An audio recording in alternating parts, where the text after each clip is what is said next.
Eina vayira elav Adonai be'elonei mamrei v'hu Yoshev Pesach ha'oyel kechui mayoim Vayisa eina v'vayar v'hinei shloisha anoshim nitzovim alav v'vayar Ton Savaton Mariae Magdalene Erchete prois Kotias Etius is omnimion بلى قد جاءتك آياتي فكذبت بها بلى قد جاءتك آياتي فكذبت بها واستكبرت وكنت من الكافرين. Il n'y a plus ni juifs ni chrétiens. Il n'y a plus ni esclave ni libre, il n'y a plus ni homme ni femme, car tous vous êtes un en Jésus-Christ. Tels sont les propos de l'apôtre Paul dans le livre de Galates, Galates chapitre 3, verset 3b, chapitre 3, verset 28, où l'apôtre Paul essaye de parler à tous les hommes, pour leur donner un message qui était clair, en leur faisant comprendre que tout ne résidait plus au niveau de la nationalité, de votre appartenance religieuse ou quoi que ce soit ethnique. Le verset a fait l'objet d'un grand débat ici pendant plusieurs semaines entre de brillants théologiens. Aujourd'hui, nous allons faire la synthèse de ce verset. Essayer une fois pour toutes de clôturer, essayer de tirer les derniers enseignements qu'il pourra nous révéler. Parce qu'il était question de savoir quelle était l'identité des Grecs qui sont cités dans ce verset. Et pour en parler aujourd'hui, j'ai avec moi deux illustres invités que je vais présenter juste après une courte transition.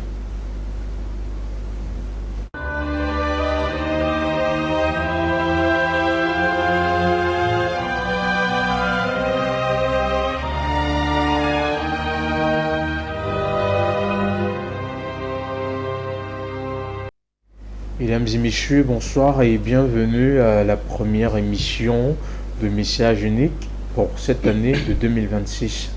Comme je le disais à l'entame, nous allons faire la synthèse de Galates 3, verset 28 aujourd'hui, avec deux invités qui ont accepté d'être des nôtres aujourd'hui. Le premier n'est autre que le prédicateur Alassane à qui nous lisons. Bonsoir et bienvenue sur les plateaux d'Aoussa 7. Et bonsoir monsieur le journaliste. Pour l'absence de nos téléspectateurs et un manque de timing de leur part, nous allons faire une synthèse brève par rapport à Galates 3, verset 28 pour une seule raison, c'est que nous avons eu à faire notre effort pour qu'ils puissent comprendre le message dont Galates 3, verset 28 portait à l'humanité et y compris les enfants d'Israël, mais à notre grande surprise, voilà des semaines où personne ne se présente, mais qu'Allah nous facilite et qu'on arrive au thème de notre émission. Amen. Merci. En face de lui, nous avons l'imam Mokhtar qui, une fois de plus, nous a honoré de sa présence. Nous lui disons bonsoir et bienvenue sur les plateaux d'Aoussa 7. Bonsoir monsieur le journaliste, bismillah, walhamdulillah, wassalatu wassalamu ala rasulillah, wa ala alihi wa sahbihi wa man wala. Je dis assalamu alaikum wa rahmatullahi wa barakatuh aux milliers, aux millions de téléspectateurs de par le monde entier. Tous les louanges appartiennent à Allah, Maître et Seigneur de l'univers. Nous le louons, nous implorons tout son secours et son pardon. Et nous cherchons, n'est-ce pas, sa protection contre les effets envies dans nos âmes et contre toutes nos mauvaises actions. Et que la paix et les bénédictions d'Allah soient sur celui par qui Allah a scellé la prophétie Muhammad. Que la paix d'Allah soit sur lui et que la paix également soit sur les membres pieux de sa famille, tous ses compagnons et tous ceux et tous les autres prophètes véritablement envoyés par Allah qui n'ont été envoyés que dans le but de tirer les êtres humains des ténèbres de l'idolâtrie, de l'incroyance, des turpitudes, de la dépravation de mœurs vers la connaissance d'un Dieu unique, et également à vivre, n'est-ce pas, en bonne et due forme dans la société. Nous disons, n'est-ce pas, bonsoir, n'est-ce pas, au gouverneur du littoral. Bonsoir, n'est-ce pas, au directeur de la télévision Aoussa 7.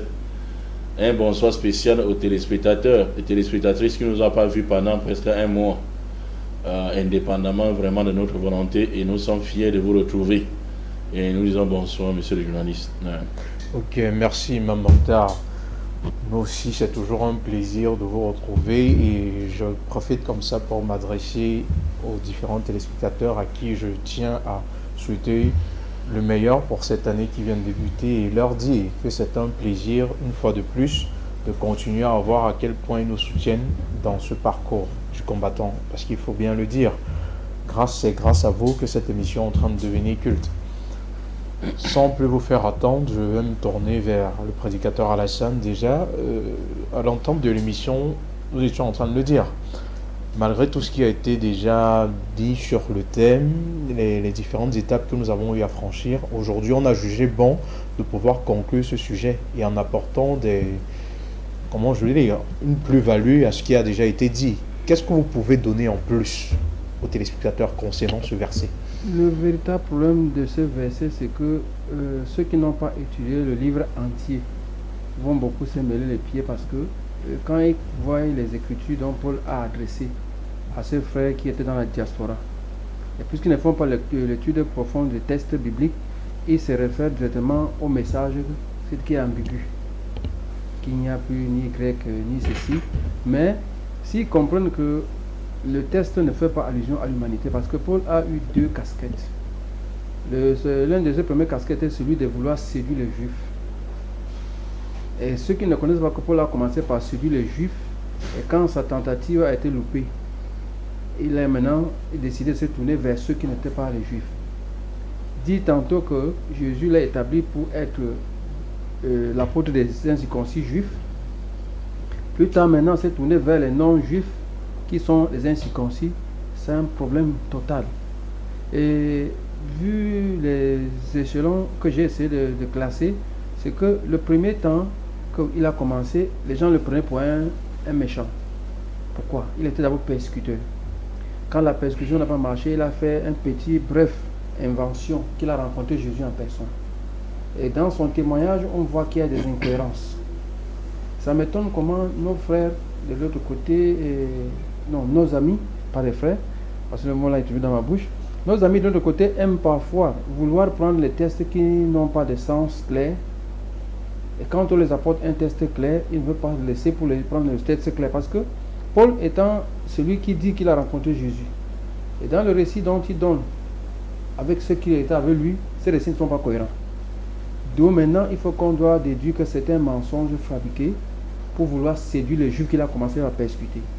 Maintenant, comme ces Juifs ont vu que son enseignement était contraire à la leur, il était obligé de se tourner vers ceux qui ne connaissaient rien des Écritures. Donc, c'est un va-tout dans ce que Paul a essayé de faire, de vouloir démontrer aux Juifs que c'est par la mort de Jésus que les gens devaient être sauvés, parce que si on voit bien même le but du péché originel, c'est Paul qui est l'auteur. Parce que quand Paul vient dire que par un seul, tous doivent être sauvés, le qui maintenant? Le sacrifié.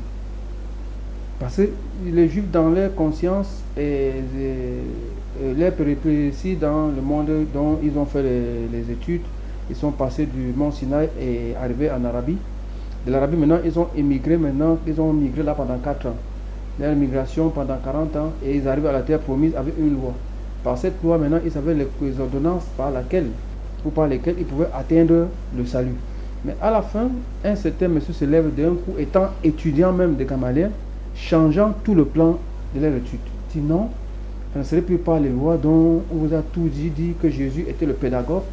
La loi était pédagogue pour que Jésus vienne maintenant, pour que vous entrez dans cette nouvelle grâce. Et pourtant, la grâce a existé depuis le paradis. Parce que si alors on n'avait pas donné la permission à Adam de pouvoir se repentir, c'est qu'Adam est perdu. La première grâce a été accordée à Adam. Parce que ayant déjà désobéi à Allah, et quand Allah lui a enseigné comment demander pardon, et que son pardon était accepté, c'était la première grâce. Merci. Ok, merci, prédicateur Alassane. Déjà, à l'entente de ce que vous avez dit, je comprends clairement que pour vous, Paul est déjà un imposteur. Parce que d'après ce que vous nous dites, ce qui a été révélé par lui ne va complètement à l'encontre de ce que attendait le message divin, ce qui était l'objectif même. Et Imam Mokhtar, qu'avez-vous donc à nous dire à ce sujet? Oui, dans les louanges appartiennent à Allah, alhamdulillah. Nous disons que dans le verset, l'identité de grec, donc il n'y a ni juif, il n'y a plus ni juif, ni grec, ni homme, ni femme, ni esclave, ni homme libre. Tous sont un en Jésus-Christ. Et c'est un verset, n'est-ce pas, que les chrétiens, ils ont mis, n'est-ce pas, ils ont sorti dans leur contexte pour en faire un prétexte. Ils ont sorti le verset dans son contexte pour en faire, n'est-ce pas, un prétexte. Et comme nous disons toujours aux chrétiens, c'est Siracide chapitre 6, verset 33. Siracide chapitre 6, verset 33. Siracide dit, si tu prends plaisir à écouter, tu apprendras. Et si tu perds l'oreille, tu deviendras sage.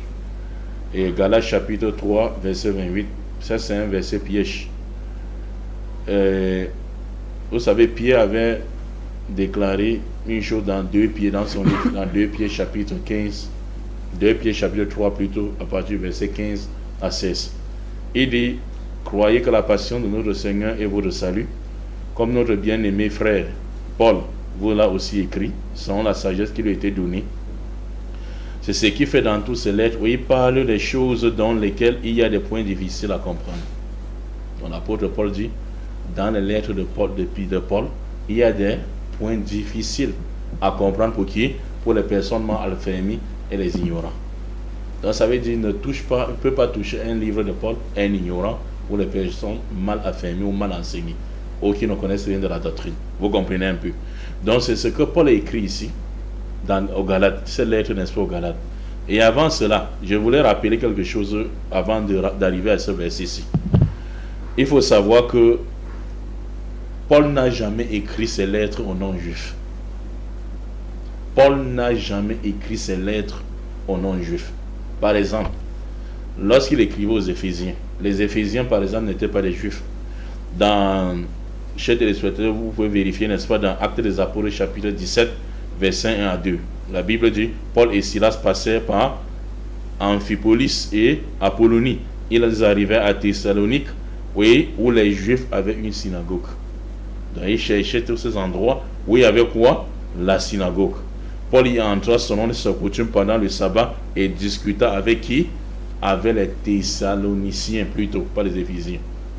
Donc il dit, il est arrivé à Thessalonique, il a trouvé quoi? Une synagogue où il y avait les Juifs, il s'est entretenu avec eux. Dans Actes des Apôtres, chapitre 17, verset 1. Et lorsqu'il a fini, lorsqu'il allait à Corinthe, ce n'était pas pour chercher également les non-juifs.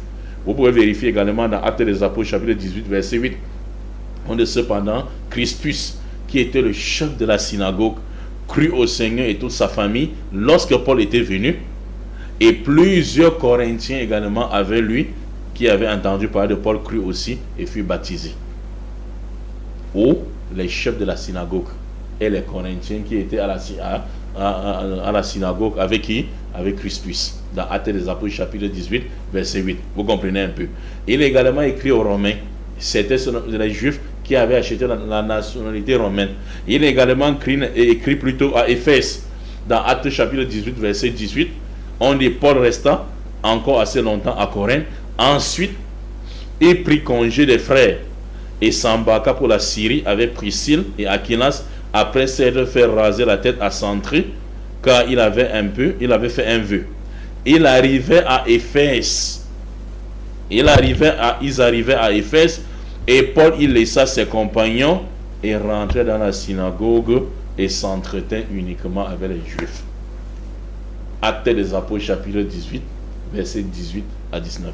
C'est comme ça. C'est pour ça que l'apôtre Pierre dit dans 2 Pierre, chapitre 3, verset 16, les gens mal affermis, ignorants, ne peuvent pas comprendre les lettres de Paul. Maintenant, on revient sur le sujet, sur la synthèse, n'est-ce pas, des débats qu'on avait fait la fois passée avec, n'est-ce pas, les pseudo pasteurs ici, sur le plateau. Non, nous on disait ceci. Ceux qui ont étudié l'histoire de la rédaction de la Bible, ou en d'autres termes, ceux qui ont fait l'école théologique. Dans la Bible, il y a 3 sortes de Grecs. C'est ce que nous avons toujours dit. Il y avait les Grecs par naissance, il y avait les Grecs par nationalité, il y avait les Grecs par langue. Qui étaient les Grecs par naissance? Ce sont les fils de Javan. Dans Actes vous allez trouver ça chez les téléspectateurs dans le livre, n'est-ce pas, de Genèse chapitre 10 à partir du verset 3. Donc ici, les fils de Javan n'avaient jamais cru que Jésus était leur Dieu ou bien encore que Yahweh était leur Dieu. Non. Dans la mythologie grecque plutôt, les fils de Javan aux yeux bleus, ils avaient leur divinité qu'ils adoraient. Et il y avait plusieurs, dans ce panthéon grec, il y avait beaucoup, n'est-ce pas, de divinités et de déesses. Beaucoup de dieux et de déesses. Vous comprenez un peu. Donc le plus grand était, n'est-ce pas, Urano, qui était le dieu de la terre, et également, Dia, qui était le dieu de la terre, et Uranos, qui était le dieu du ciel. Ensemble, maintenant, ils ont fait, n'est-ce pas, le dieu, n'est-ce pas, Chronos, qui va faire, n'est-ce pas, Zeus. Et dans ce panthéon grec, on trouvait, n'est-ce pas, 13 dieux les plus importants. C'est la même chose qu'on trouvait chez les Arabes. Il y avait 360 idoles quand le prophète Mohammed était arrivé, mais il y avait les plus célèbres comme Lat, Manat ou Bal. Vous comprenez un peu. Et le prophète les a réduit tous ces idoles, n'est-ce pas? Il a réduit cela sans violence, comme les gens pensent que il a fait la violence pour enlever ces idoles. Non. L'islam est venu casser les idoles dans le cœur des gens, et ces mêmes gens vont casser les idoles eux-mêmes de leurs propres mains. Vous comprenez un peu. Donc, dans la mythologie grecque, leur dieu, par exemple, il y a un grand dieu qui était Zeus. À côté de Zeus, Zeus était le père de tous les dieux. Et à côté de Zeus, il y avait, n'est-ce pas, sa fille, n'est-ce pas, qu'on appelait, n'est-ce pas, Aphrodite, qui était la déesse de la beauté ou bien la déesse de l'amour. Et c'est cette Aphrodite-là qu'on va lui donner le nom de vendredi. Hein. Le vendredi qu'Allah a créé, a dit Aphrodite, c'est le jour de l'amour qu'on va donner, n'est-ce pas, à qui? À la fille de Zeus. À côté, n'est-ce pas, de Aphrodite, il y avait Apollon, qui était aussi un autre fils de Zeus. A dit Dieu, fils de Dieu, quoi. Vous voyez là où les chrétiens ont pris ça. Donc, Apollon était, n'est-ce pas, le fils de Zeus, qui était le dieu de la musique. Donc c'est lui qui détenait le dieu de la musique. À côté, il y avait Arès, qui était le dieu de la guerre, qu'on va donner par la suite le mardi. A dit dieu de la guerre, masse martiale. A dit les arts de combat, quoi, les arts martiaux. Et il y avait Arès. À côté, il y avait, n'est-ce pas, Artémis, qui était la jumelle d'Apollon. Donc les dieux même qui avaient les déesses qui avaient des jumelles. Oui, monsieur le journaliste. La jumelle de Dieu, quoi. Donc Dieu avait des jumeaux et Dieu avait les déesses. Vous comprenez un peu. Et cette déesse-là, de Artémis, elle était la sœur jumelle d'Apollon et déesse de la lune et de la chasse. C'est pas elle qu'on partait voir pour la chasse, également pour la lune. Il y avait, n'est-ce pas, Athéna, qui était la déesse de la sagesse et de la guerre également. Chronos, qui était, n'est-ce pas, le dieu de l'agriculture et des récoltes. Chronos. Hein? Il y avait Héra, il y avait, n'est-ce pas, Hermès, il y avait Isia, il y avait, n'est-ce pas, les laves, il y avait Poséidon. Il y avait Poséidon, n'est-ce pas, qui était le dieu de la mer. De l'eau. Le dieu de l'eau. Vous avez étudié cette mythologie, monsieur le journaliste, à l'université. Poséidon qui était le dieu de l'eau, de la mer. Et il y avait Zeus qui était le maître des dieux de tous les dieux. Vous comprenez un peu. Au point où même les gars ont créé l'enfer. Ils avaient même fait leur enfer. Ils ne croyaient à rien de ce qui était écrit chez les enfants d'Israël. Parce qu'ils avaient 5 lieux de châtiment. Chez les Grecs avaient 5 lieux de châtiment qu'ils appelaient leur enfer. Il y avait un endroit qu'on appelle, n'est-ce pas, l'Ashkron. On a étudié ça à l'université. Donc l'Ashkron était pour eux le fleuve d'affliction et de douleur. Où on lançait les gens pour n'est-ce pas, pour les maux qu'ils avaient commis, n'est-ce pas, au sein de la civilisation. Il y avait, n'est-ce pas, un endroit qu'on appelle le Cocyte. Le Cocyte, maintenant, était un fleuve, n'est-ce pas, de saignement irrévocable. Il y avait un endroit qu'ils appelaient également le Stésis. Le Stésis, maintenant, c'était, n'est-ce pas, les fleuves, n'est-ce pas, de saignement ou bien de gémissement. Et il y avait, n'est-ce pas, de l'été, qui était le fleuve de l'oubli, et également en dernier, il y a le Phlegéton. Le Phlegéton, n'est-ce pas, qui était le fleuve du feu, où on jetait les plus grands bandits. Maintenant, ça, c'est le premier groupe des Grecs dans la Bible, les fils de Javan. Voilà leur croyance. Et il y a, n'est-ce pas, il y avait les Grecs par nationalité. Qui étaient les Grecs par nationalité? C'était les gens qui avaient migré, n'est-ce pas, pour l'agriculture, l'artisanat et le commerce. Parce que c'était ça qui était plus développé dans l'Empire grec. Là, on a pris l'exemple, n'est-ce pas, dans la Bible avec cette femme dans Marc chapitre 7, verset 24 à 26. C'est ce qu'on répétait lors du débat. Jésus étant parti de là, s'en alla dans les territoires de Tyr et de Sidon, il entra, n'est-ce pas, dans une maison, désirant que personne ne le sût. Mais il ne puisse rester caché, car une femme dont la fille était possédée d'un esprit impur entendit parler de lui et vint se prosterner à ses pieds. Cette femme était grecque, syro-phénicienne d'origine. On dit cette femme était grecque, mais syro-phénicienne d'origine. Ça veut dire quoi? Elle était grecque de nationalité et des origines syro-phéniciennes. Qui étaient les syro-phéniciens? Les syro-phéniciens dans Matthieu chapitre 15. La même histoire. Dans Matthieu chapitre 15, verset 21 à 22, on dit Jésus étant parti de là se retirer dans le territoire de Tyr et Sidon. Et voici qu'une femme cananéenne. Donc ça veut dire les syro-phéniciens étaient les cananéennes. Et qui étaient les cananéennes? Genèse chapitre 10, verset 15. Canaan engendra Sidon, son premier-né, Hez. Et au verset 19, les limites des Cananéens allaient jusqu'à Sidon du côté de Géra, jusqu'à Gaza du côté de Sodome et de Gomorrhe d'Adma et de Sébaoï jusqu'à Lisha. Donc on dit c'était Tyr et Sidon avaient les limites avec les syro-phéniciens qui étaient les Cananéens. Et maintenant, ça c'était, n'est-ce pas, les Grecs de nationalité. Et il y a un dernier groupe de Grecs maintenant qui est notre, qui était le but de Galates chapitre 3, verset 28. Qui étaient ces Grecs? C'était les enfants d'Israël maintenant, les Grecs par langue. Les enfants d'Israël maintenant perdus dans la diaspora qu'on a appelé l'hellénisme. C'est-à-dire ceux qui ont adopté les cultures et les langues grecques. Pourquoi? Parce que vous savez, monsieur, excusez-moi d'être un peu long. Non, naturellement. Aujourd'hui, l'émission particulièrement. Oui, excusez-moi d'être long parce que il y a certaines choses que je voulais donner. Et on a déjà beaucoup eu à donner, mais on va continuer toujours à les faire. Dans le livre des Maccabées, par exemple, pour les gens qui on les a toujours donné, les Maccabées. Dans le livre des Maccabées, lorsque le roi Antiochus Épiphane IV plutôt, il a accédé à la magistrature suprême, il avait soumis Israël. 1 Maccabée chapitre 1 à partir du verset 41 jusqu'à 46 et 2 Maccabée chapitre 6 verset 6 jusqu'à 8. Vous pouvez lire, n'est-ce pas? On a toujours donné ça ici. Il avait soumis les Juifs, n'est-ce pas, à ce que les Juifs adoptent les prescriptions royales et les prescriptions de l'Empire grec. Et langue, il avait dit que la langue devait être unique. Et également, non seulement la langue devait être unique, et également le culte devait être un culte d'ensemble. On dit beaucoup d'Israël firent bon accueil, n'est-ce pas, à cette coutume satanique. Et ils ont laissé quoi? La Torah. Et maintenant, ceux qui étaient restés à Jérusalem les considéraient comme les païens. Parce que païens, même si vous prenez la Bible, n'est-ce pas, de la Bible top, païens dans le premier sens, ce sont les enfants d'Israël perdus dans la diaspora qui ont adopté les coutumes païens et qui ont adoré les dieux de terre et de bois, que n'a connu, n'est-ce pas, leur père.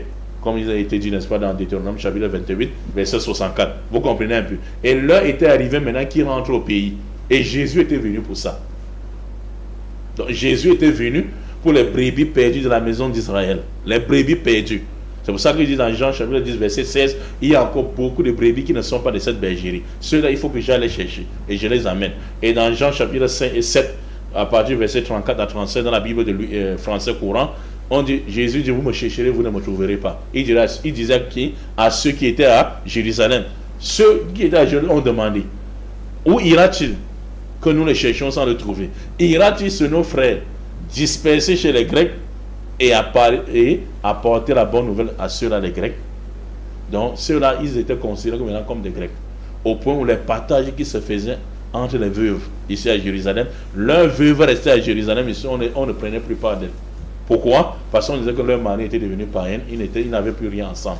Vous allez trouver ça dans Actes des Apôtres chapitre 6. Vous comprenez un peu, à partir du premier verset. Donc eux, ils n'avaient plus, ils étaient écartés des partages qui se faisaient chaque jour, les veuves de ceux-là.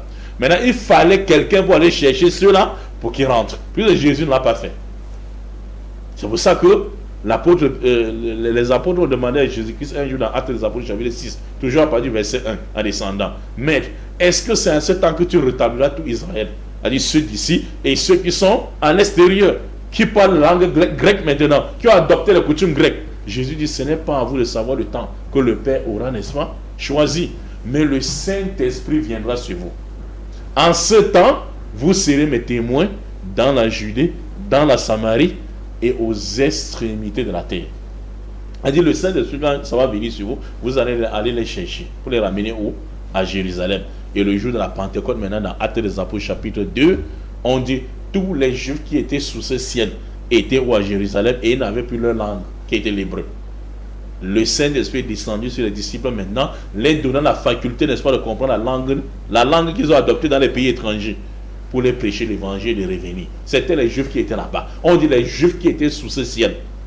Vous comprenez un peu. Et Paul maintenant, il s'est infiltré comme apôtre de Jésus-Christ pour ces gens-là. C'est pour ça qu'il dit, il n'y a plus grec. Quand il dit il n'y a plus grec, directement, quand quelqu'un lit, il ne connaît pas l'histoire de la réalisation de la Bible, ou il n'a jamais fait théologie, directement dans la myopie spirituelle, il dit directement, ce sont les non-juifs.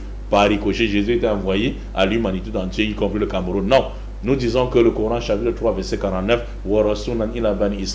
Allah dit, j'ai fait de Jésus-Christ un messager aux enfants d'Israël. Et les apôtres également n'ont pas désobéi à Jésus-Christ après sa mort. Ils sont allés chercher les gens dans la diaspora qui n'étaient que leurs propres frères juifs.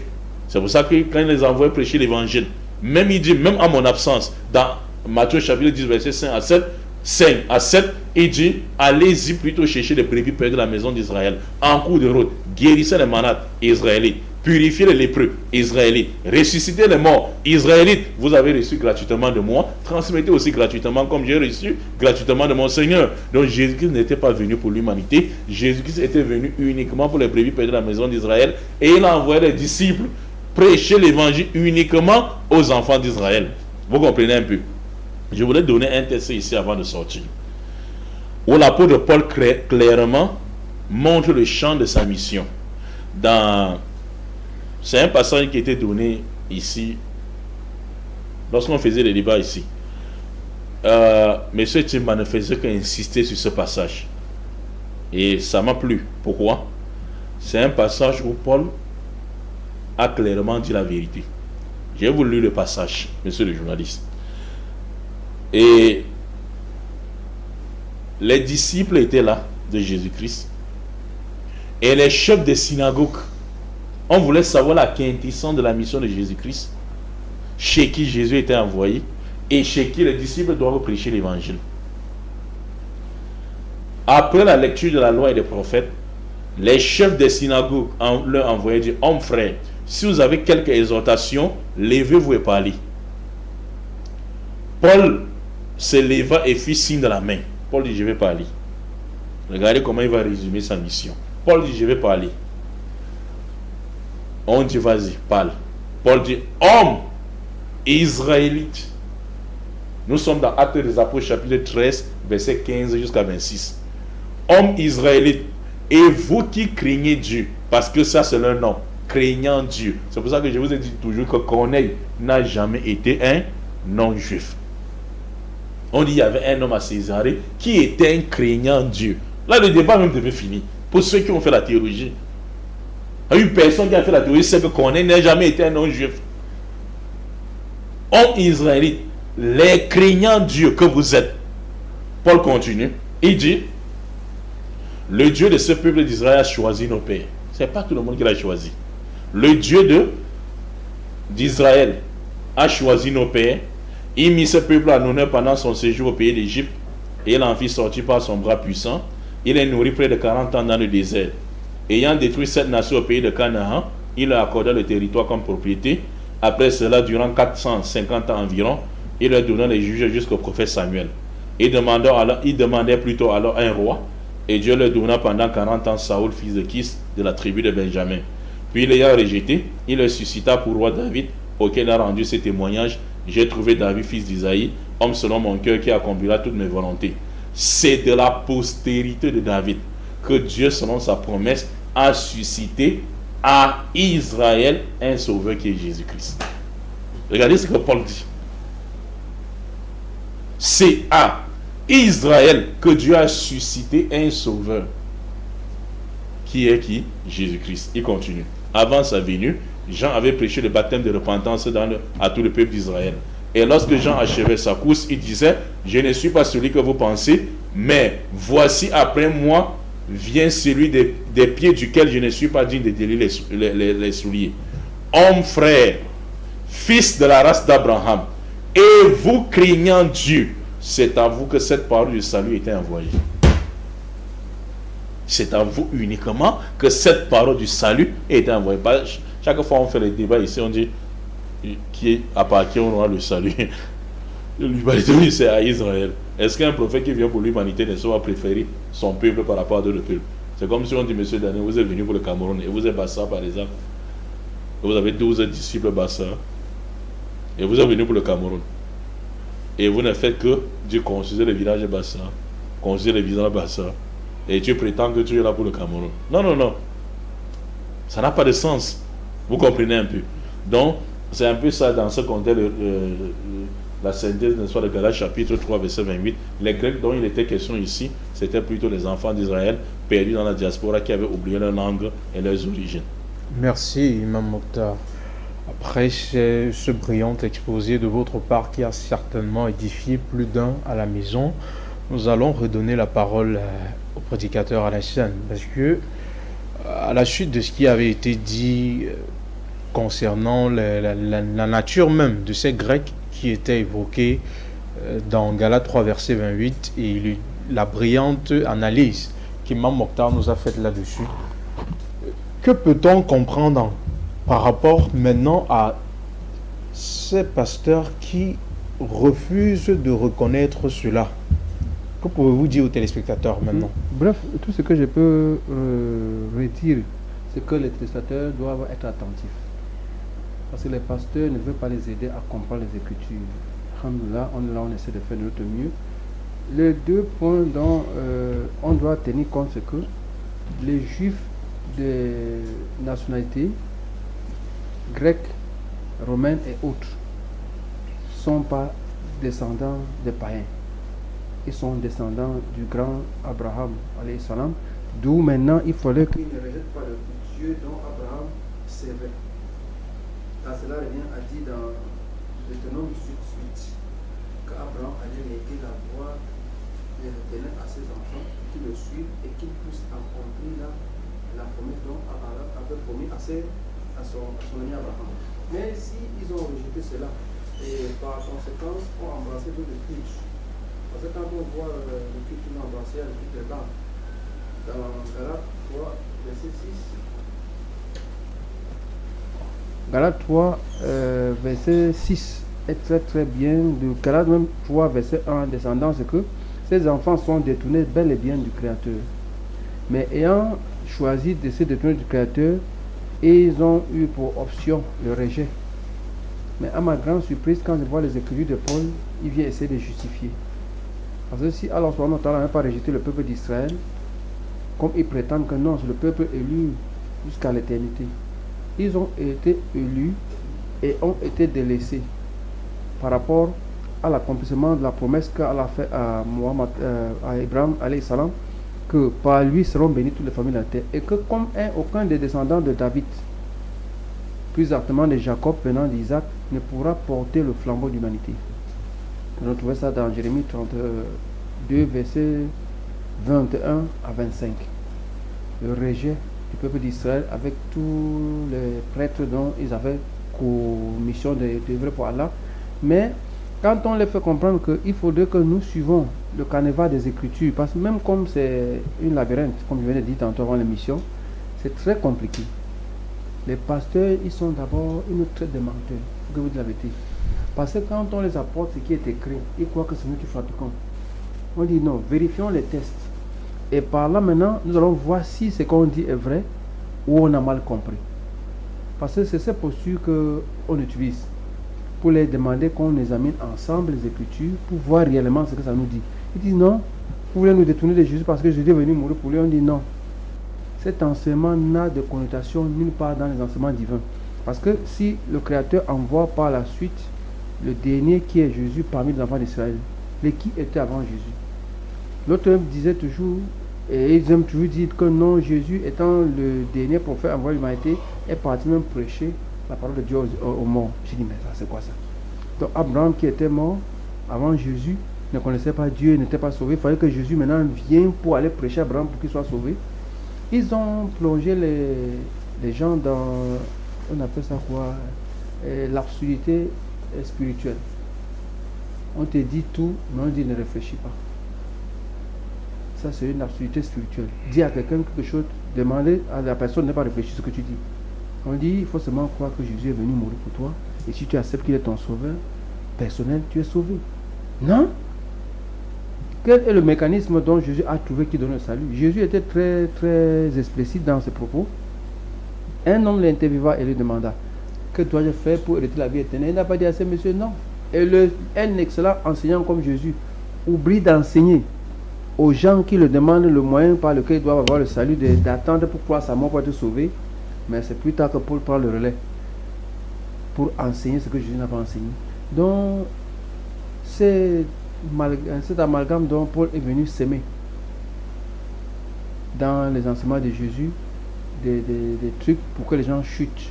Parce que c'est l'utilisation claire, c'est de faire chuter l'humanité.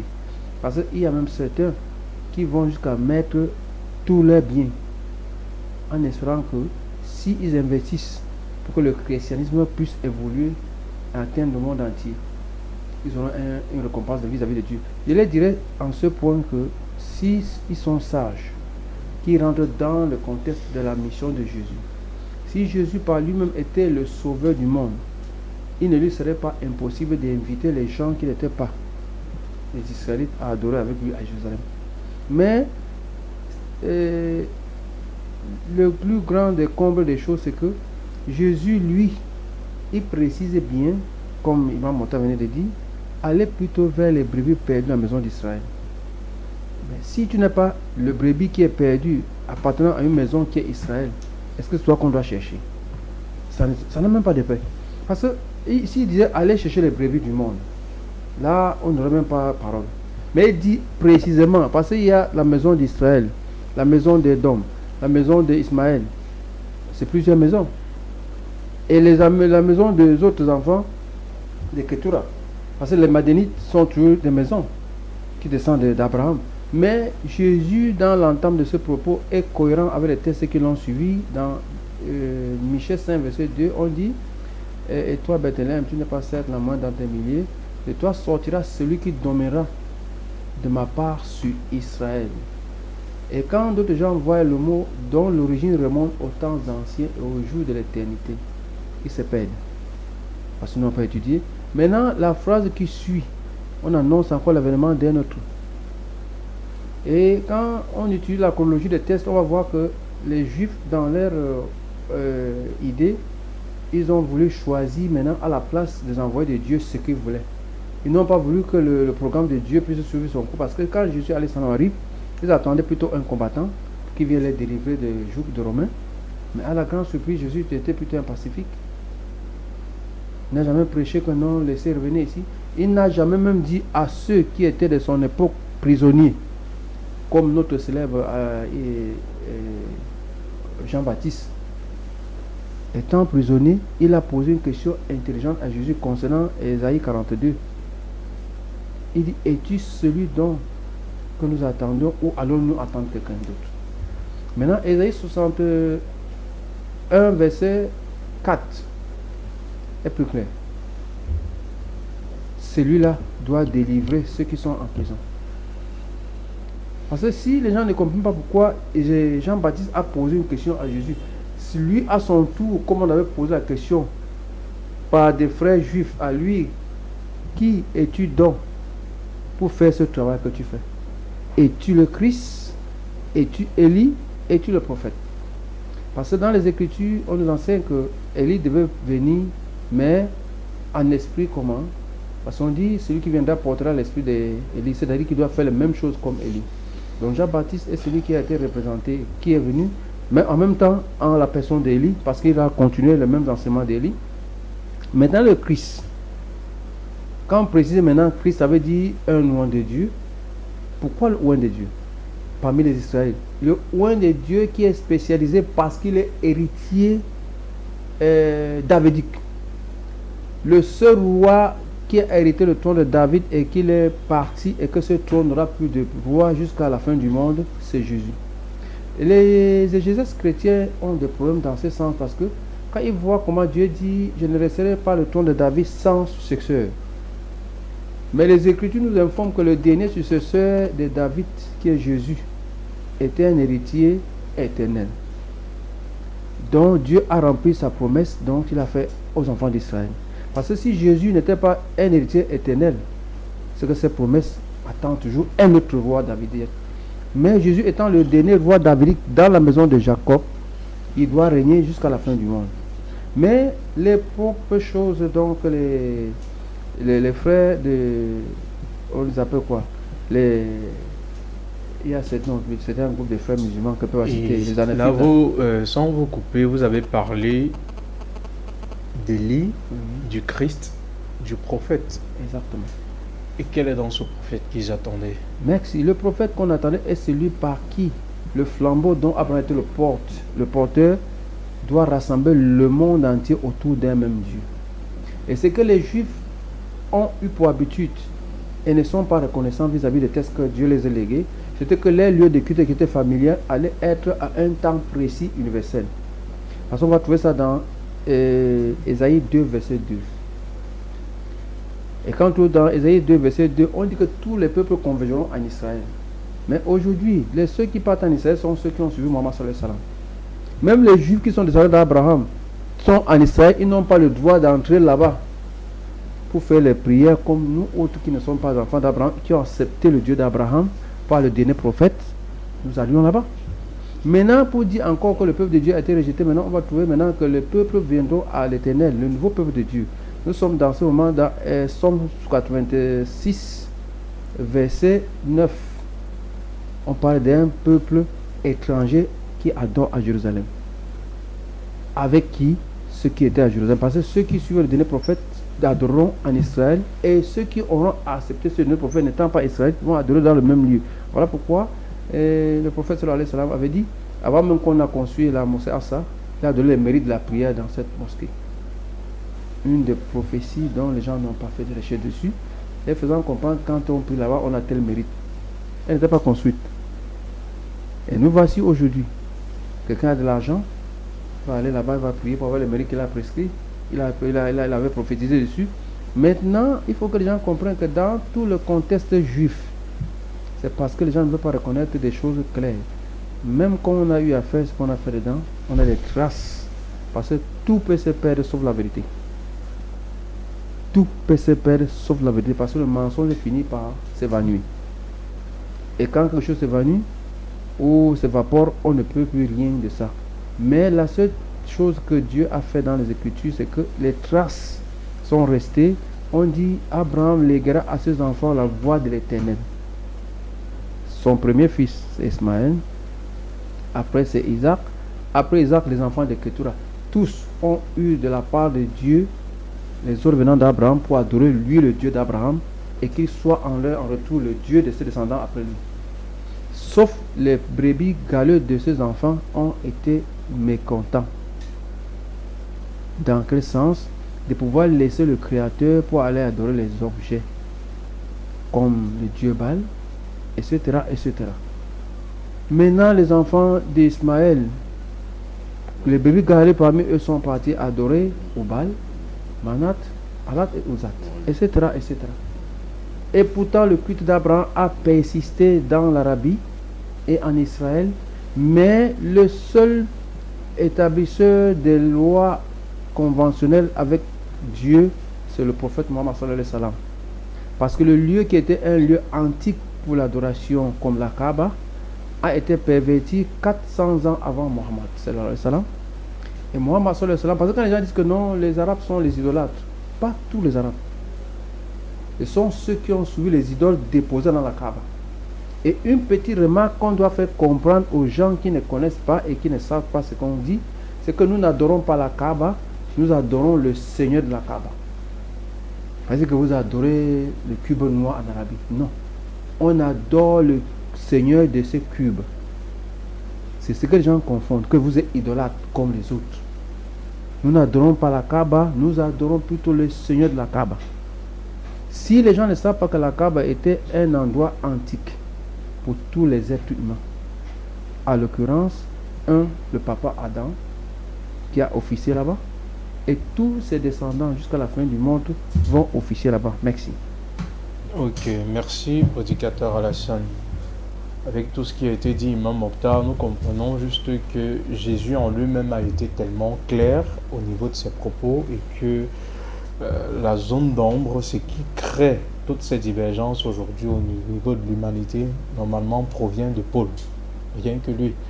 Car il a voulu nous faire croire que tout ne devrait plus partir sur, comment je vais dire ça, les lois qui ont été fixées, mais plutôt sur la grâce. Non. Oui, la grâce c'est quoi? Les gens pensent que la grâce ça veut dire annuler la loi de Moïse. Nous avons déjà fait ce débat ici. La grâce c'est plutôt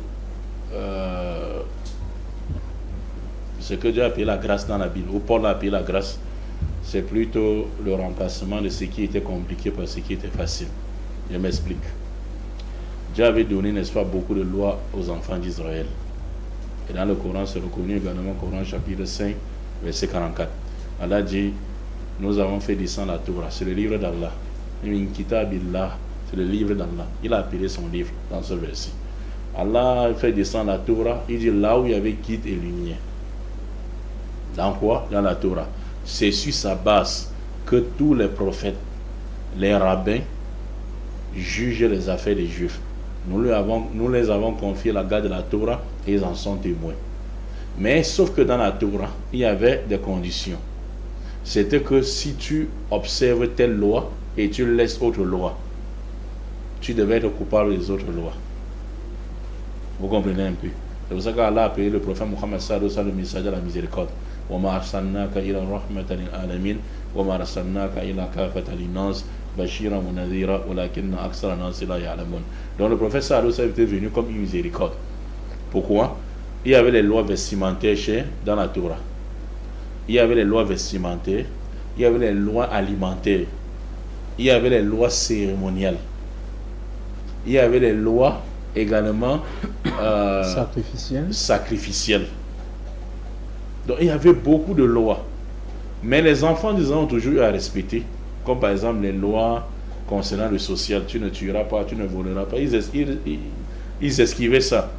Mais, à ce qui concerne la loi sacrificielle, il était dit dans la loi sacrificielle que si tu commets un péché, tu dois offrir un sacrifice. Tu dois faire le sacrifice d'un mouton ou de bouc, selon la demande de l'Éternel et de la loi, des livres de la loi. Ils ont toujours à respecter. Jusqu'au jour où ils sont tombés dans plusieurs péchés. Quelqu'un pouvait se retrouver avec 100 péchés par jour. Et en fin de soirée, il fallait lui mourir, n'est-ce pas, 100 béliers. Et il n'était pas en mesure de faire. C'est comme ça qu'ils ont commencé à pitié la loi. Maintenant, Dieu maintenant a fait comment? Il est redevenu suite à sa décision maintenant Elohim pour refaire, n'est-ce pas, la nouvelle alliance. En suspendant quoi? La loi sacrificielle, qui était compliquée pour eux, en remplaçant par la loi de pardon. C'est pour ça que lorsqu'on a trouvé Jésus-Christ avait trouvé cette femme adultère, les gens voulaient lapider. Jésus dit, mais vous avez déjà vos péchés, que vous n'avez pas encore demandé pardon à Dieu pour ces péchés, c'est-à-dire en immolant les boucs et les béliers. Mais vous voulez lapider cette femme-là, que celui d'entre vous qui n'a jamais péché. Parce qu'on n'avait pas encore demandé pardon, qu'il jette la première pierre sur la femme. Ils étaient, n'est-ce pas, dépassés par l'événement, puisque eux-mêmes ils avaient, d'autant plus qu'ils avaient aussi les péchés, ils n'avaient pas encore expié ces péchés. Jésus n'a pas dit, allez encore sacrifier les moutons. Jésus n'a pas dit à la femme, va sacrifier les moutons pour l'adultère que tu as commis. Mais Jésus dit, femme, va et ne pêche plus. C'est-à-dire la gloire de pardon, Dieu t'a pardonné. Mais les chrétiens avaient eux à la tête l'apôtre Paul, ils ont compris plutôt que Jésus a remplacé la loi sacrificielle des boucs par lui-même en se faisant sacrifier. Regardez comment Satan travaille tous les jours. Regardez comment Satan travaille tous les jours. Non, c'est un peu ça. Donc, Allah dit c'est sur sa base que les prophètes qui se sont soumis à Israël jugeaient les affaires des Juifs. Alors je les ai confiés la garde de la Torah et ils en sont témoins. Donc c'était un peu ça. Maintenant quand Jésus-Christ est venu, il a remplacé par la loi de pardon. Allah maintenant a envoyé le prophète Mohammed sallallahu alayhi wa sallam avec la dernière législation.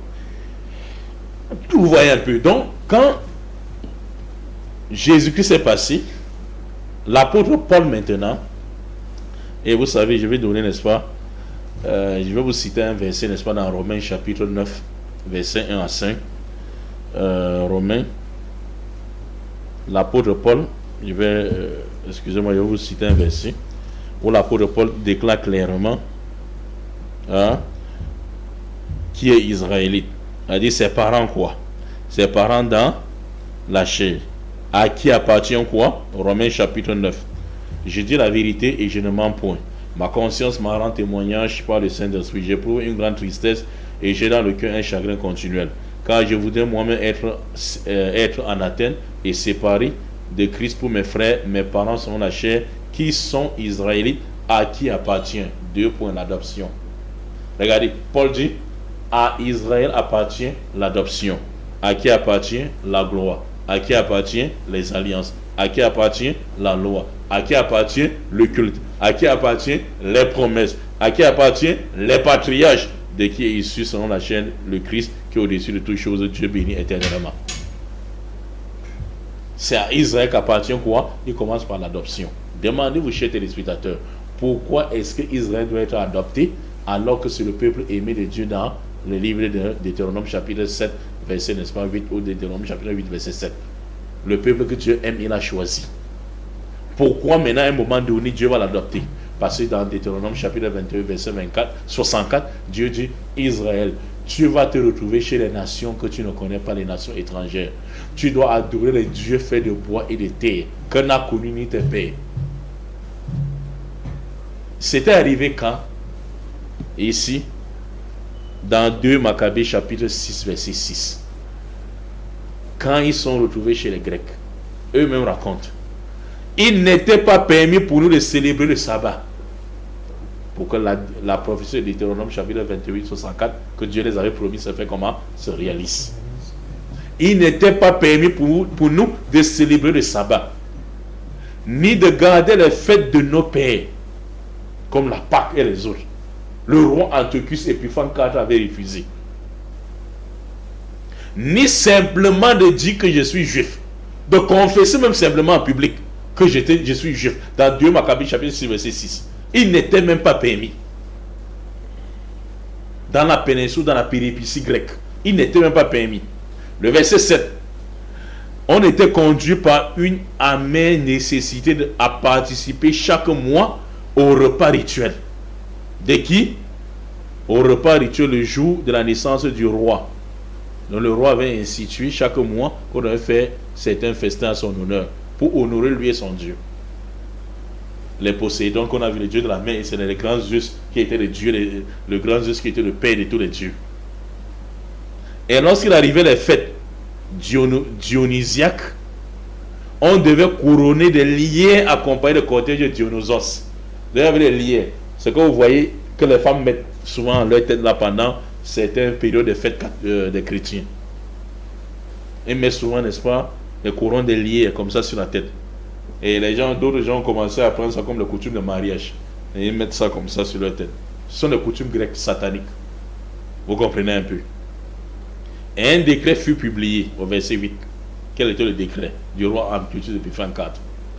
À l'instigation des gens de Ptolémaïs, pour que dans toute la ville grecque et du voisinage, l'homme ait la même conduite à l'égard des Juifs. Et que ceux-ci prisent pas au repas rituel. Donc pour laisser leur coutume et leur religion pour embrasser pour les Juifs, pour les non-Juifs. Le verset 9 avait pour ordre d'égorger ceux qui ne se décidaient pas à adopter les coutumes grecques. C'était un décret d'égorger ceux qui ne devaient pas adopter les coutumes des Grecs. Tout cela faisait prévoir l'imminence de la calamité. C'est eux-mêmes qui racontent les Juifs. Et ainsi, 2 femmes qui avaient résisté. Au verset 10, nous sommes toujours dans 2 Maccabées 6, verset 10. 2 femmes furent déférées en justice pour avoir circoncis leur enfant. Pourquoi? Parce que la loi de la circoncision fait partie de quoi? De la loi. 2 femmes ont circoncis leur enfant pour garder plutôt les coutumes de leur père. Elles ont été déférées. N'est-ce pas comment? Regardez. Elles ont été déférées en justice pour avoir circoncis leur enfant. Et quelle était la sentence en justice? On les produisait en public à travers la ville. Leurs enfants étaient suspendus à leurs mamelles avant de les précipiter, eux et leurs enfants, du haut des remparts de la montagne pour les tuer. D'autres s'étaient rendus ensemble dans les cavernes voisines pour célébrer en cachette le 7e jour de sabbat. On a encore repéré cela, dénoncé à Philippe, il fit brûler vif ensemble. En grec, chez les Grecs, il fut brûlé vif. Ils ont jeté ces 2 femmes-là avec leurs enfants du haut de la montagne pour les tuer. Brûler ceux qui s'étaient cachés pour célébrer le sabbat, en gardant bien de se défendre à eux-mêmes par respect pour la sainteté du jour. Parce que dans le jour du sabbat, on ne lutte pas, on ne se défend même pas. Ils ont accepté d'être brûlés. Dans 1 Maccabée chapitre 1 verset 41, le roi publia ensuite dans tout son royaume l'ordre de n'avoir formé qu'un seul peuple. Il ne veut pas voir plusieurs religions. Il ne veut pas voir plusieurs religions. L'ordre de n'avoir formé qu'un seul peuple. Le roi, et il dit maintenant, et de renoncer chacun à ses coutumes. Toutes les nations se conformaient aux prescriptions royales et beaucoup d'Israël firent bon accueil à son culte, sacrifiant aux idoles et profanant le sabbat. Comme Dieu avait dit quoi? Il avait promis dans Deutéronome 28, verset 64, Israël, tu vas te retrouver chez les nations et tu vas adorer les dieux de terre et de bois qu'on n'a connu ni tes pères. Voilà ce qui se réalisait chez les Grecs. Vous comprenez un peu? Et de laisser leur fils incirconcis. Parce qu'il y a certains, je vais vous donner un verset dans Galates chapitre 2, verset 7. Lorsqu'il y a quelqu'un qui a vu ce verset, un pasteur un jour, il a dit, voilà que Paul est allé chez les incirconcis, c'est-à-dire les non-juifs, de garder leurs enfants comment? Incirconcis. Qui? Les juifs. C'est pour ça que Paul dit dans Galates chapitre 2, verset 7, de même que Dieu a envoyé Pierre pour les c'est lui qui a fait de Galates apôtre pour les circoncis, et c'est lui qui a fait de moi apôtre des incirconcis. Directement dans la myopie spirituelle, ceux qui n'ont pas fait la théologie, qui ne connaissent pas l'histoire de la réalisation dans la Bible, ils ont pris la balle au bon pour dire Pierre est pour les juifs et lui Paul est pour les non-juifs. Dans l'ignorance, comme ça, et ils vivent dans ça, les gens meurent dans ça et ils partent, n'est-ce pas, gratuitement en enfer. Donc ici, beaucoup d'Israël fait bon accueil à ce culte sacrifié aux idoles profanant le sabbat, laisser leurs fils incirconcis de se rendre abominables par toutes sortes d'impuretés et de profanation. Vous comprenez un peu? C'est pour ça que il fallait quelqu'un pour les ramener. Qui était cette personne? Dieu a envoyé Jésus-Christ. Parce que les Grecs ont existé avant Jésus-Christ. C'est pour ça qu'il dit dans Matthieu 15, 24, je n'ai été envoyé qu'aux brebis perdues. Perdues. Les gens ne comprennent même pas. Perdus veut dire ils sont devenus, n'est-ce pas quoi? Les païens. Perdus de la maison d'Israël. Une façon de dire que si tu ne te retrouves pas comme une brebis perdue de la maison d'Israël, tu n'es même pas concerné par le message parce que tu es resté fidèle à la loi de Moïse et Jésus n'était pas venu pour qu'on ait la loi de Moïse. C'est pour ça qu'il dit dans Jean chapitre 7 verset 19, Moïse ne vous a-t-il pas donné la loi? Personne d'entre vous ne va observer. Pourquoi cherchez-vous à me faire mourir? Dans les conditions. Donc si vous observez la loi de Moïse, oui, parce que Jésus était venu quoi? Confirmer la Torah, la loi de Moïse, et faire certains seulement petits, faire certaines petites modifications. C'est tout. Vous comprenez un peu? Donc Jésus n'était pas venu, n'est-ce pas? Jésus n'était pas venu pour tout Israël. Non.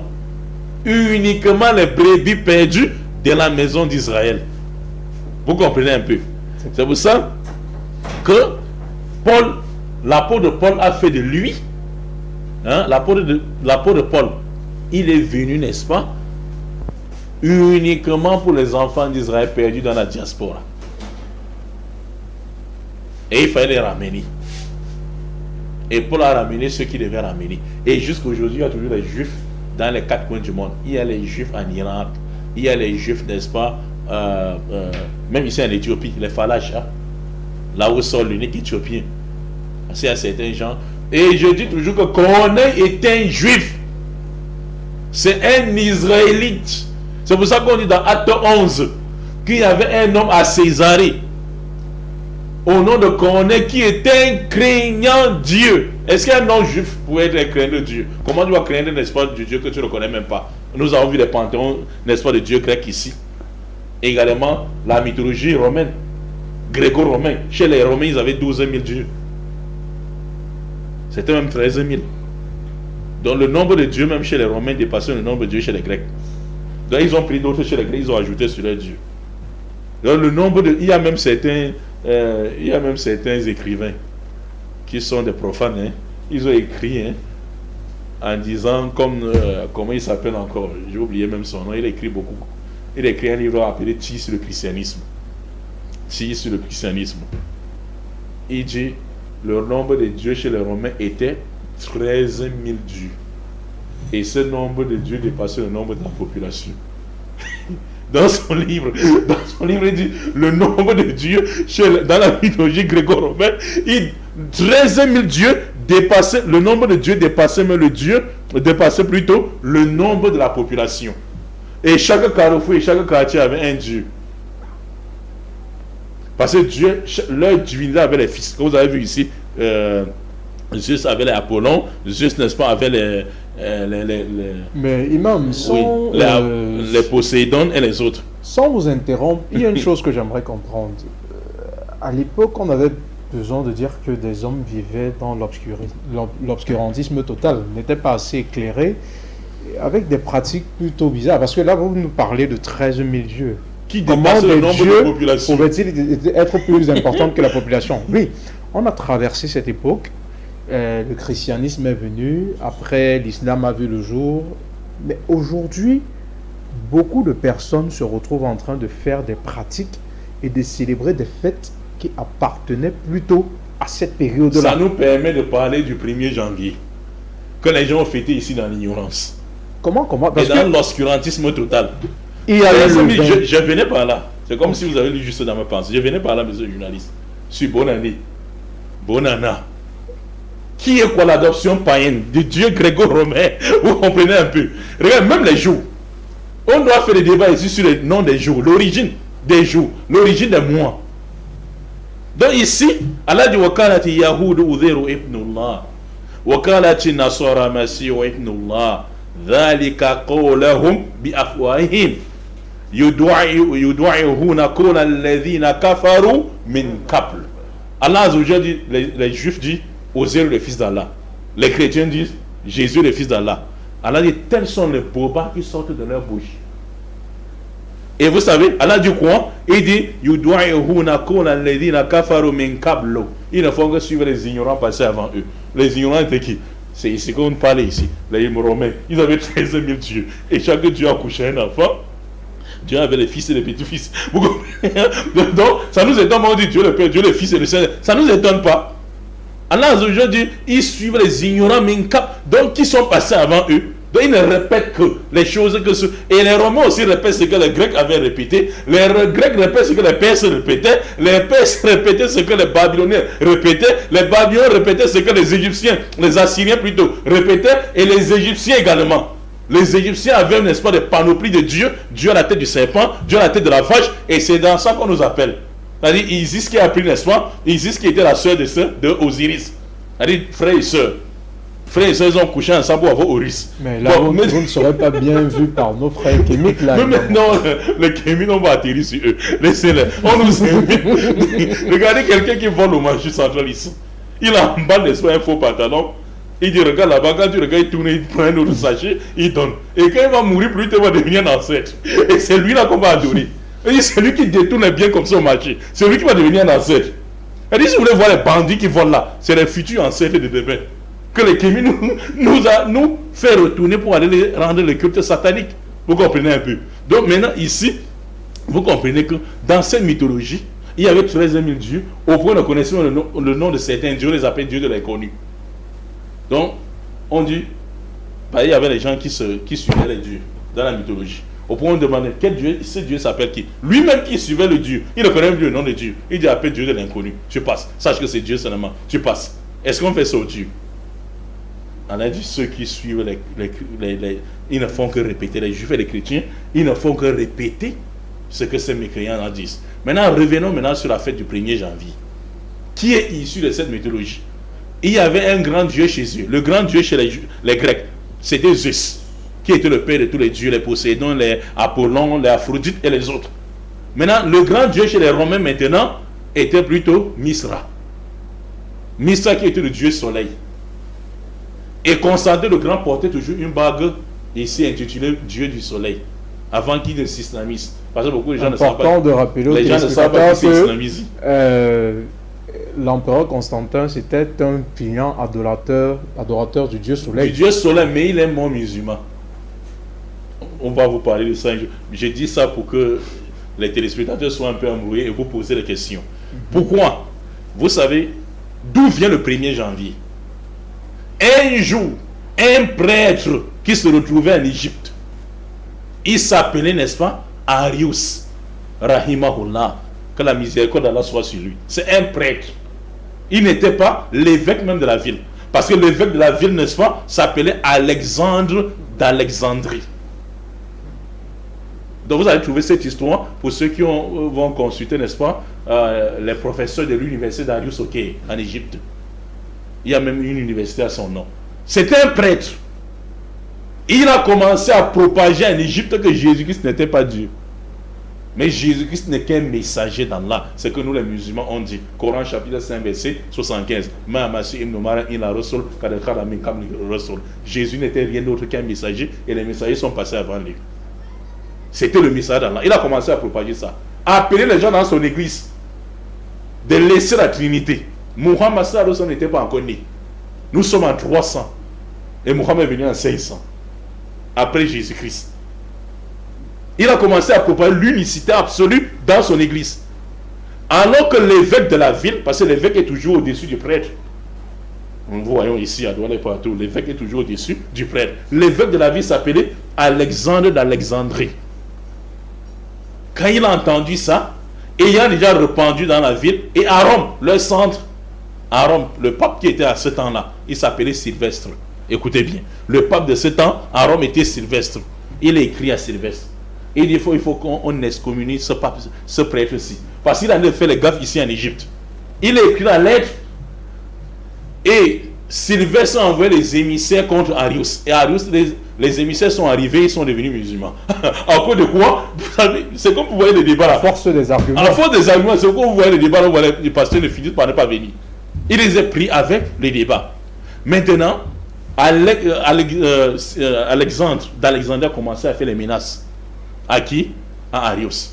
Arius, maintenant, était dans l'obligation de chercher le secours de ses camarades de classe qu'ils avaient, n'est-ce pas, fréquenté chez un homme qu'on appelle Lucien. Lucien le Grand. C'est un homme qui est mort aussi musulman. Il y a beaucoup de gens qui sont morts musulmans avant le prophète Mohammed et après Isa. Comme les gens de Bourouche. Beaucoup de gens ne connaissent pas. Même les musulmans ne connaissent pas cette histoire. Lucien, maintenant, qu'est-ce que... Il dit, Lucien était déjà mort et il a enseigné que Jésus n'était pas Dieu. Mais il avait deux brillants élèves, qui étaient Arius, qui était prêtre plutôt en Égypte, et Eusèbe de Nicomédie, qui était l'évêque du Liban. À ce temps, en 300, il était l'évêque du Liban. Arius était obligé de l'écrire. Viens, prêche l'islam ensemble, que notre professeur Lucien nous a enseigné. Et Eusèbe de Nicomédie a dit, je vais te rejoindre dans ce combat. Toi et moi, on va faire ce combat. C'est une histoire qui fait pitié. Moi, j'avais prévu des conférences sur ça au Cameroun. Dans toute la vie du Cameroun, les conférences sur ça. Pour que les musulmans voient, n'est-ce pas, leurs frères qui sont morts en soutenant les guerres froides et tout ça, et les empereurs, d'autres qui étaient musulmans et d'autres qui étaient des non-musulmans. Cela peut toujours être organisé, imam. Vous comprenez un peu. Donc ces conférences-là, on va tenir ces conférences, Inch'Allah. Donc maintenant, lorsque les rumeurs sont arrivées chez qui? Sylvestre, qui était le pape de cette époque en Rome, il est allé contacter Constantin le Grand. Il a dit, comme c'est toi qui es à notre tête, aide-nous à triompher, n'est-ce pas, faire taire les deux J. Parce qu'ils étaient convaincants et les gens les suivaient. En ce temps, écoutez bien, en ce temps, Constantin le Grand était en guerre contre un voisin qu'on appelait Maxence. Il était occupé par la guerre. Il dit à l'église catholique maintenant, si vous m'aidez à triompher sur Maxence, en envoyant les émissaires, les choses des églises, parce que l'église cachait la richesse et tout, les militaires, etc. Si je gagne la guerre, je reviens, sachez que je vais vous soutenir contre qui? Contre vos propres frères. Alors qu'il n'est pas de l'église. C'est-à-dire, comme deux musulmans sont allés faire les problèmes, tu vas chercher l'air d'un kémite. Parce qu'il est chef. Vous comprenez un peu? Mais l'église a envoyé maintenant les émissaires et tout. Sylvestre a envoyé les émissaires et tout. Et Alexandre le Grand a gagné Maxence. Il fallait récompenser quoi? L'église catholique romaine qui prêchait la Trinité. Il a appelé les gens de son royaume et il est sorti un matin et dit, j'ai rêvé. Si vous avez vu, j'ai gagné sur Maxence, j'ai fait un rêve avant la bataille. On m'a remis quoi? Il a soulevé la croix. Regardez ce qui s'est passé. Il a soulevé la croix. Par ça, tu vas triompher et j'ai triomphé. Les gens disent non, mais ce qu'Arius dit, c'est vrai. D'autres disent c'est que ça, il était obligé d'appeler quoi? Un grand débat, appelé le tout premier concile catholique, appelé concile de Nicée. Du 20 juillet au 25, au 25 juillet. Je pense que c'est en l'an 325. 325. Arius est arrivé avec Eusebius de Nicomédie, avec leur petit groupe. Il n'était pas beaucoup. Et regardez, un débat déjà arrangé, perdu d'office pour Arius. Qui sera le modérateur? Un païen, Constantin le Grand. Et lui, il est là pour la politique. C'est comme ça les chefs. Il est là pour la politique. Deux religieux. Sylvestre qui est le pape et de ce côté, avait à côté de lui l'évêque, n'est-ce pas, de l'Égypte qu'on appelle, n'est-ce pas, qu'on appelait, n'est-ce pas, Alexandre d'Alexandrie. De ce côté, et ceux de Nicomédie et Arius, qui sont, n'est-ce pas, les monothéistes qui croyaient uniquement à la divinité d'Allah et que Jésus était un messager, et ceux-là croyaient à la Trinité. Il fallait maintenant le débat. Regardez, Constantin le Grand donne la parole à un seul côté. Ça continue dans certaines chaînes de télévision. Et parler, mais finalement, les 300 évêques qui étaient dans la salle du maire, c'est quelle qualité de débat? Regardez ce qui s'est passé avant qu'Allah envoie le prophète Mohammed sallallahu alayhi wa sallam.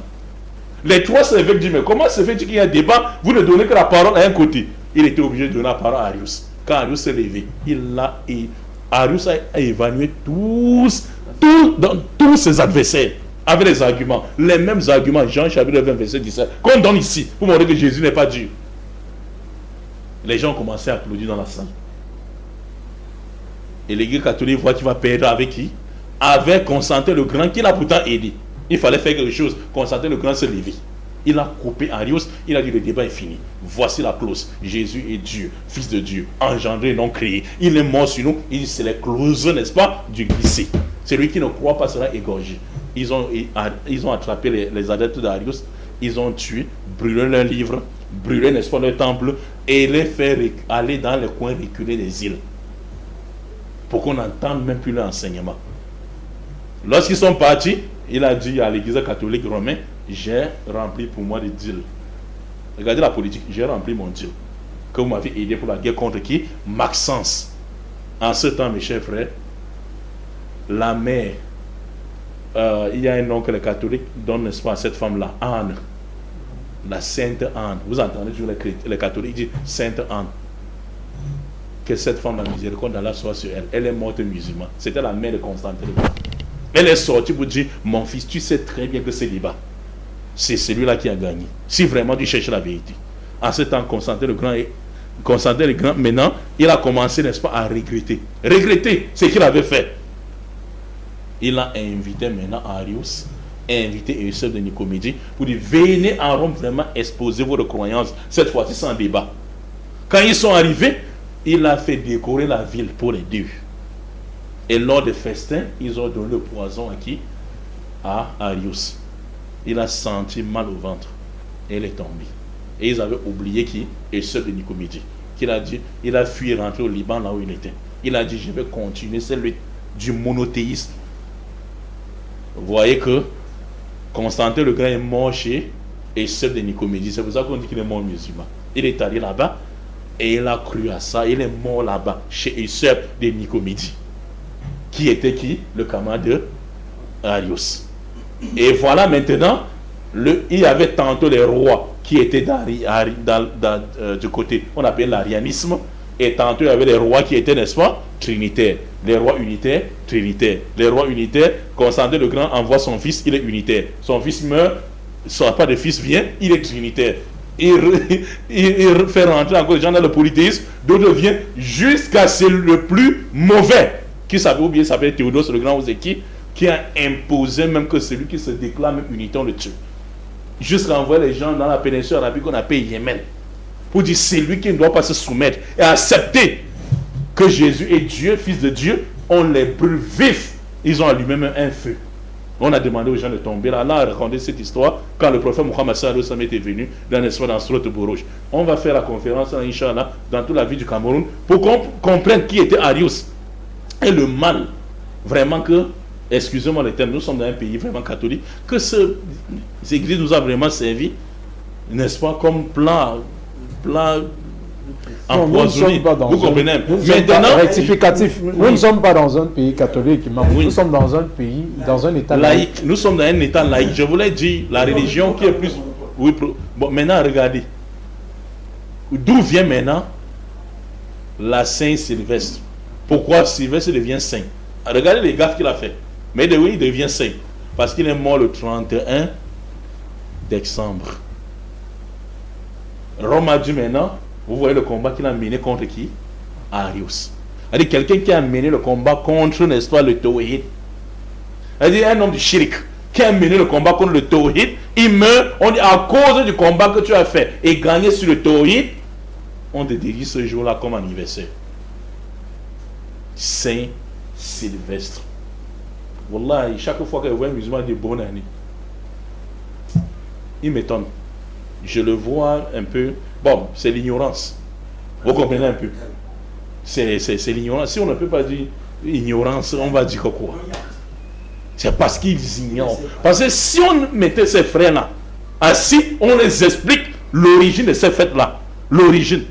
On va même dire que s'il fallait choisir entre même Noël et 1er janvier, s'il fallait même qu'on choisisse, parce que les deux sont sataniques, ça devait être même Noël. Parce que nous on dit que c'est la naissance de qui? De Jésus qui est le messager d'Allah. Au moins c'est un messager d'Allah. Mais ici c'est la naissance de la mort du pape, du 33e pape de l'Empire romain, qui a imposé corps et âme pour que les unitariens soient détruits et que le culte du Dieu le Père, Dieu le Fils et Dieu le Saint-Esprit soient imposés dans toute l'étendue du territoire, n'est-ce pas, de la terre. Allah de laqad kafara alladhina qalu inna Allah wal masih ibn Maryam wa qala masih ya bani Israël ubudu la rabbi wa rabbakum innahu man yushrik billah faqad harama Allahu alayhi jannah wa ma'wahum nar wa ma lizalimina ansar. Ce sont des mécréants l'état brut. Même pas dilué, brut. Ceux qui disent en vérité Allah est le Messie fils de Marie. Alors que le Messie a dit aux enfants d'Israël, adorez mon Seigneur et votre Seigneur. Celui qui est donc quelque associé à Allah, Allah lui interdit le paradis, et pour les injustes, ils n'auront pas de secours dans le feu de l'enfer. Allah dit la de kafara ledina kalu inna Allah thalithu thalatha. Ce sont des mécréants, ceux qui disent qu'Allah est le troisième des trois. Quelqu'un, il a imposé la Trinité sur la terre en faisant tuer les unitariens. Et on fête cette fête-là. À cette occasion, tu dis bonne année. Donc si tu connais le sens, ce que ça veut dire, tu vas le prendre le bagage pour sortir de l'islam. Parce que l'islam n'a qu'une seule porte pour entrer. Il n'y a pas deux portes. Pour entrer en islam, il n'y a qu'une seule porte. Ashhadu an la ilaha illallah wa ashhadu anna Muhammad Rasulullah. C'est la seule porte, il n'y a pas deux. Mais pour sortir, donc l'islam c'est une maison à plusieurs, une porte d'entrée, mais derrière la maison, il y a plusieurs portes de sortie. L'autre sort là-bas en disant que je suis plus musulman. L'autre sort de son côté en disant bonne année. L'autre sort ici à droite pour dire joyeux Noël. Si je comprends bien, imam, pour pouvoir édifier ceux qui sont en train de nous écouter à la maison. Donc, actuellement, nous avons des musulmans du nom de Mohamed, Youssouf, Ibrahim, qui ne sont musulmans que de nom. Non, puisque comme ils le font maintenant par ignorance, c'est pour ça qu'Allah est miséricordieux. Par ignorance, Allah laisse leur habit de l'islam. Par ignorance. Mais celui qui connaît, Qui a appris, qui ne connaît pas fait ces sorts de l'islam? Mais la passion n'est-elle pas plus forte qu'autre chose? Parce que Mais souvent oui, ici, c'est ça. on a souvent tendance à dire et reconnaître, même certains pasteurs chrétiens aujourd'hui reconnaissent que Jésus n'est pas né le 25. Mais force est toujours de constater que il y a des fidèles chrétiens qui célèbrent toujours cette fête, puisqu'ils avaient déjà l'habitude de le faire. Bien qu'ils aient des preuves concrètes aujourd'hui que Jésus n'est pas né le 25, qu'on pourrait dire que cette fête est satanique, mais pourquoi continuer dans ce sens-là? Ça veut dire qu'ils sont beaucoup plus attachés à leur passion qu'autre chose, imam. Oui, c'est pour ça que je disais que il y a plusieurs sortes de... Il y a plusieurs portes pour sortir dans l'islam. Et parmi l'apostasie, il y a 5 types d'apostasie en islam. Il y a 5 types d'apostasie en islam. Et parmi... Il y a l'apostasie par la parole. Il y a certains partis prononcent du sort de l'islam. C'est pour ça qu'il parle de plusieurs portes. Il y a l'apostasie par la croyance. Certains croient tu as dans le cœur, tu n'es plus musulman. Il y a l'apostasie, c'est qu'on voulait arriver, par le délaissement. Ces musulmans, s'ils continuent dans ça, et ils ne veulent pas rentrer par derrière, ils sortent de l'islam. Ils vont sortir de l'islam sans se rendre compte. Et quand l'islam va partir, il ne va pas dire que je suis en train de partir. L'islam va partir, il va rester Mohamedou pour toi. Tu vas penser que tu es encore musulman, mais il reste Mohamedou. Et l'islam n'est plus pas, il est parti depuis. L'islam est parti depuis. Vous comprenez un peu. Donc quand quelqu'un célèbre cette fête, tu es en train, n'est-ce pas, de dire qu'Allah ment en disant la cas de kafara lerina kalo inna Allah salisu salada. C'est des mécréants, ceux qui disent qu'Allah est le troisième des trois. Lam yalid wa lam yulad wa lam yakul lahu kufuwan ahad yani laysa kamithli shay'un wa huwa samiul basir. Allah condamne le christianisme dans toutes ses formes. Il l'a condamné dans toutes ses formes. Mais c'est quelqu'un comme ça. Parce qu'au moins, Noël, on dit que c'est la naissance d'un messager. Et si c'est la naissance, l'anniversaire de la mort d'un pape, 33e.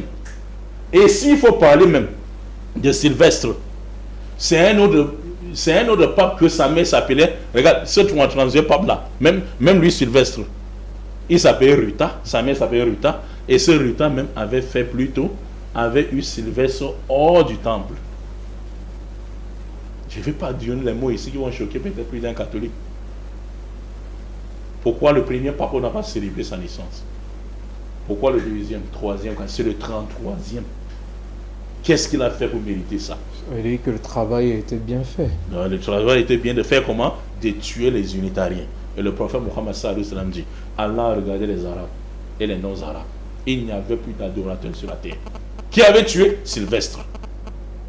Il n'y avait plus d'adorateurs d'Allah sur la terre, sauf, le prophète dit, sauf une infime partie parmi les Ahlul Kitab, les Juifs et les chrétiens cachés, qui étaient cachés, qui faisaient le culte dans la chambre, pour que les gens n'entendent même pas. Parce que si on entendait, tu étais fini. Regardez ce qui s'est passé au Yémen, dans la péninsule arabique. Le christianisme était devenu, de Jésus qui était devenu comme l'étranger. Un homme qui entrait là-bas, un noir, qu'on avait capturé à vendre à son maître. Et il travaillait pour son maître, et chaque nuit, lorsqu'il priait, il priait Allah et reconnaissait que Jésus était le messager d'Allah, il y avait une lumière qui venait dans sa chambre. Une lumière comme vous voyez les ampoules là. Alors qu'au moment où il n'y a pas de lumière, et il demandait d'où vient cette lumière, son patron. Il dit, ce sont ce qu'on appelle, n'est-ce pas, bon, on va parler de karama, qu'Allah avait donné à certains saints. Parce que les mujizat, c'est pour les prophètes, et les karama, c'est pour les saints. Bon. On dit miracle en français, mais en arabe, c'est différent. Il y a karama, il y a mujizat. Les mujizat sont pour les prophètes et karama sont pour les pieux. Donc, cette karama, ce miracle qu'Allah lui donnait, faisait que son patron était ébahi. Et lorsqu'ils ont constaté, ils l'ont banni pour aller le bannir, le sortir du village. Et il a fait comment? Il a dressé sa tente là où les villageois devaient passer chaque temps. Et un papa maintenant, les plus grands, étaient ceux qui devaient servir le roi en tant que les gens qui avaient appris la magie. Un papa demande à son fils, va apprendre la magie et vient, n'est-ce pas, servir le roi. Pendant que le fils là passe pour apprendre la magie, il voit le noir là, chrétien là, qui l'appelle. Il dit, tu vas où? Je vais apprendre la magie. Il n'apprend pas ça. Apprendre la magie, c'est du shirk, c'est le coffre, c'est la mécréance. N'apprends pas la magie, mais viens plutôt rester ici avec moi. C'est Idouzen, viens rester avec moi. Le fils sortait chaque jour, il venait apprendre le tawhid. Et que Isa était le messager d'Allah. Et son père pensait qu'il apprenait la magie. Et lorsqu'on a découvert, le roi il a commencé à guérir les gens, faire les karamas. Le roi avait demandé qu'on le tue.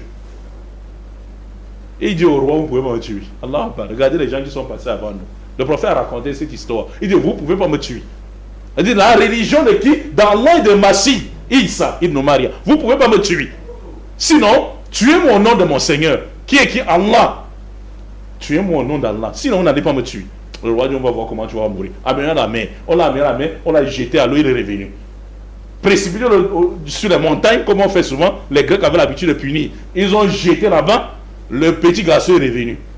Le roi dit, tu veux faire quoi? Pourquoi il te tue? Le garçon a accepté il a accepté la mort sacrificielle pour faire la da'wah, pour faire passer le message le message de qui? De la religion du Masih qui était l'islam. Il a dit, prends la flèche, appelle les villageois, appelle les gens. Il veut faire la da'wah, mais en se sacrifiant. Appelle les gens. Mais tu vas dire, Bismillah Rabbi Roulam, au nom du Seigneur de l'enfant. Si tu dis ça, tu vas me tuer. Le roi a dit ça, il a lâché, l'enfant est mort. Et tous ceux-là ont cru. Le roi dit, hein, donc vous avez cru à la religion du Messie, alors que je ne vous ai pas encore demandé de croire.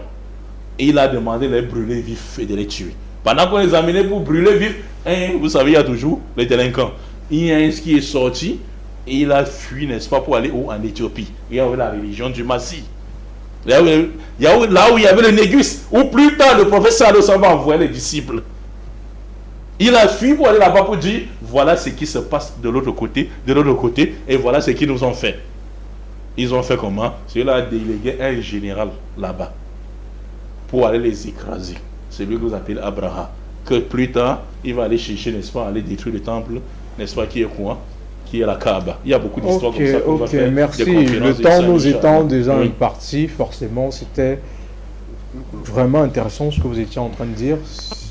Certainement, les téléspectateurs s'en mordaient les doigts, mais vous allez constater que nous sommes dans une télévision qui se veut sérieuse et nous avons des attentes. L'émission étant donnée pour une heure bien précise. Sur ce, je vais prendre votre mot de fin, prédicateur Alassane. Qu'avez-vous à dire aux téléspectateurs après, comme conclusion pour cette émission?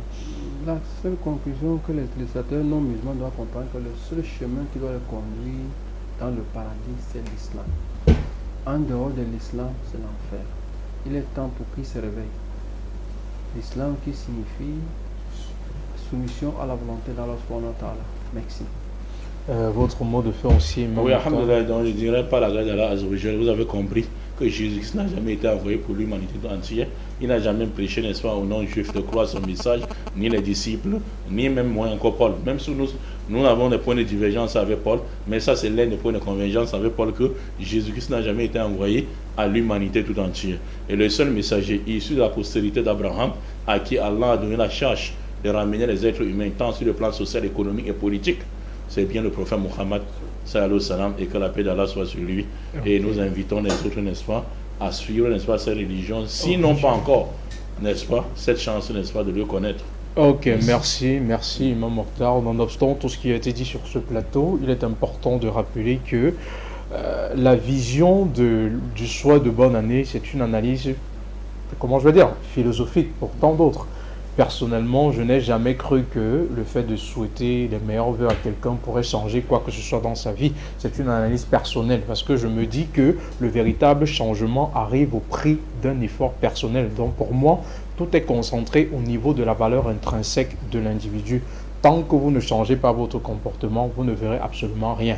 Donc si vous étiez un braqueur ou je ne sais pas quoi, c'est pas parce qu'on vous a souhaité la bonne année que des choses vont changer dans votre vie. Mettez-vous au travail, donnez-vous le meilleur de vous-même. Sur ce, je dis merci à l'équipe technique pour le travail qu'ils ont fait pour que l'émission puisse être produite dans de bonnes conditions. Nous remercions aussi le PDG de la télévision panafricaine Hausa 7. Nous saluons nos nombreux téléspectateurs, vous qui nous regardez partout dans le monde. Nous vous disons à samedi prochain si Dieu le veut. Inch'Allah.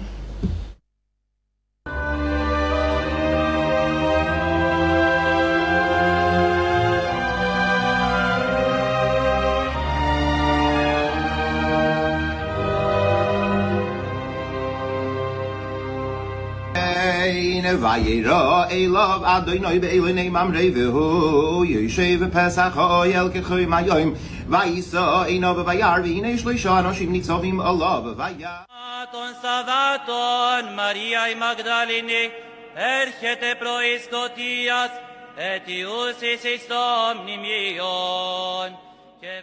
بلى قد جاءتك